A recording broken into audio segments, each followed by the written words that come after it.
Bitta blogerni bo'lajak eridan kelajakda alohida yashashni so'raganman deganida kommentlarda heytni ko'rib o'zimni 5 tangamni tiqishtirib ketaman. Nimaga o'smirlarda gormonlari qaynab, ota-onasiga nisbatan qo'pol, ota-onasi emas, o'ziga boshqa avtoritet odam topib oladi, bilasizmi? Yoki mushuklar nimaga уже kattaroq bo'lgan bolalarga xish deydi. Psixologiyada buni fancy so'z bilan separatsiya deyshadi va bu normal holat. Evolyutsiyaga separatsiya genetik har xilliklar yasash uchun kerak bo'lgan. Yaqin qarindoshlar bir-biri bilan chatishmasligi uchun. Albatta hozirgi odamga bu aktual emas, lekin hammamiz qo'shilsak kerak, ota-onamiz oldida o'zimizni yosh boladek his qilamiz. Muammo shundaki, yosh bola o'zini muammosini hal qila olmaydi, orzularini amalga oshira olmaydi.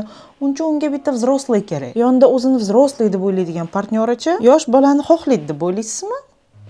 Sog'lom kattalar yosh bolalarni xohlamaydi.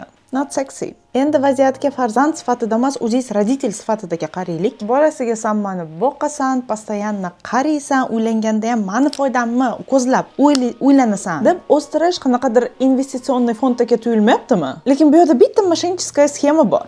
Siz bu kontraktni yosh bola bilan, o'zini gapiga hali javob bera olmaydigan odam bilan tuzgansiz. Moshenniklar. Davайте endi o'zimiz ota-ona sifatida yosh bolangiz bo'lmasa tushunmasligingiz mumkin. Bolalarimiz bizga kelib, "Oyi, ada, siz o'z davlatingizni, o'z mamlakatingizni, o'z qonunchiligingizni qurdingiz.